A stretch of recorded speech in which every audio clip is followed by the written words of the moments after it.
ಏನೋ ಬಾಯ್ ತಪ್ಪಿ ಒಂದ್ ಮಾತಾಡಿದ್ವಿ ಕಣೋ. ನೋಡು ಅದೇನಿದ್ರು ಕೂತ್ ಬಗ್ಗೆ ಹೆಸ್ಕೊಡೋಣ. ಏನಪ್ಪ ಕೋದಂಡ, ಕೋಪದಲ್ಲಿ ಹೀಗೆಲ್ಲ ನಿರ್ಧಾರ ತಗೋಬೇಡ ಕಣೋ. ಯಾಕೋ ಹೀಗೆ ಮಾಡ್ತೀಯಾ? ಹೋಗ್ಬೇಡಣ. ಕೋದಂಡ, ಅಣ್ಣ, ಒಂದ್ ಮಾತ್ ಕೇಳಣ. ಒಳ್ಳೆದಲ್ಲ ಕಣೋ. ನನ್ನ ಪಾಡಿಗೆ ನನ್ನ ಬಿಟ್ಬಿಡಿ. ಹೋಗ್ಬೇಡಣ ಪ್ಲೀಸ್ ಅಣ್ಣ. ಅದೇನಿದ್ರು ಒಳಗಡೆ ಕೂತ್ಕೊಂಡು ಮಾತಾಡೋಣ ನಡಿಯೋ. ಕೋಪದಲ್ಲಿ ಒಂದೆರಡು ಮಾತು ಬರುತ್ತೆ ಹೋಗುತ್ತೆ, ಅದಕ್ಕೋಸ್ಕರ ಮನೆ ಬಿಟ್ಟು ಹೋಗ್ತೇನೋ. ನನ್ ಮಾತ್ ಕೇಳಪ್ಪ. ದಯವಿಟ್ಟು ನನ್ನ ಪಾಡಿಗೆ ನನ್ನ ಬಿಟ್ಬಿಡಿ. ನಾನು ಯಾರ ಮಾತು ಕೇಳೋ ಮೂಡಲಿಲ್ಲ. ಕೋದಂಡ, ನಾವ್ ಯಾರು ಅಲ್ಲ ಕಣೋ, ಹೆತ್ತ ತಂದೆ ತಾಯಿ.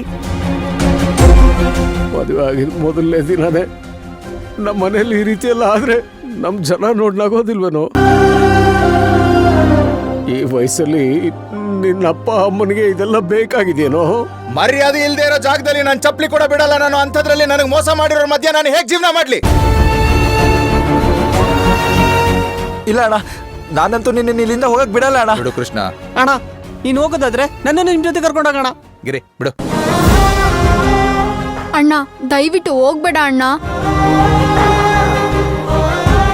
ಅಣ್ಣ ನೀನಿಲ್ಲ ಅಂದ್ರೆ ನಾವು ಈ ಮನೇಲಿ ಇರಲ್ಲ ಅಣ್ಣ. ಅಣ್ಣ, ನೀನ್ ಹೋದ್ರೆ ನಿಮ್ ಜೊತೆ ನಾವು ಬರ್ತೀವಣ್ಣ. ಅಣ್ಣ, ನಾವ್ ಚಿಕ್ಕ ವಯಸ್ಸಿಂದನೂ ಜೊತೆಗೆ ಇದೀವಿ. ಈಗ ನಮ್ನೆಲ್ಲ ಬಿಟ್ಟು ಹೋಗ್ಬಿಡ್ತೀರಾ? ಮಕ್ಕಳ್ ಮಾತಾದ್ರು ಕೇಳ. ನಾನು ಯಾರ ಮಾತು ಕೇಳೋ ಪರಿಸ್ಥಿತಿನಲ್ಲಿಲ್ಲ. ನನ್ನ ಬಿಡಿ.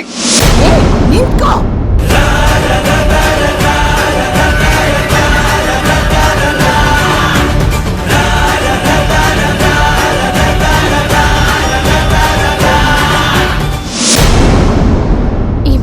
ನಮ್ದಾಗಿಸ್ಕೋಬೇಕು ಅಂತ ಇಷ್ಟು ದಿನ ಎಷ್ಟೆಲ್ಲ ಕಷ್ಟಪಟ್ವಿ. ಈಗ ಇನ್ನೇನ್ ಫಲ ಸಿಗೋ ಟೈಮಲ್ಲಿ ಹೀಗಾಗ್ತಿದ್ಯಲ್ಲ. ಅಯ್ಯೋ, ಎಲ್ಲೋ ಹೋಗ್ತಾ ಇದ್ಯಾ? ನೀನ್ ಈ ಮನೆ ಬಿಟ್ಟು ಹೋಗೋದಾದ್ರೆ ನನ್ ದಾಟ್ ಬಿಟ್ಟು ಹೋಗ್ಬೇಕು. ಹಾಗೇನಾದ್ರೂ ಹೋದ್ರೆ ನಿನ್ ಪಾಲ್ಗೆ ನಿಮ್ಮಮ್ಮ ಸತ್ಲು ಅಂತ ತಿಳ್ಕೊ.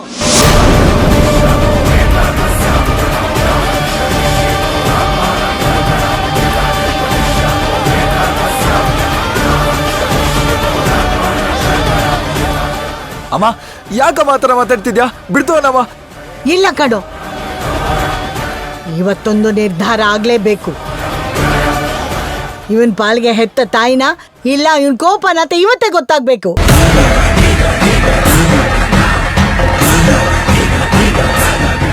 ಇವರೆಲ್ಲರ ನಾಟಕ ಇದ್ದಿದ್ದೆ. ಇದಕ್ಕೆಲ್ಲ ಮರಳಾಗಿ ನಾನು ಯಾವ ಕಾರಣಕ್ಕೂ ನನ್ನ ನಿರ್ಧಾರ ಬದಲಾಯಿಸಬಾರ್ದು. ಕೋದಂಡ,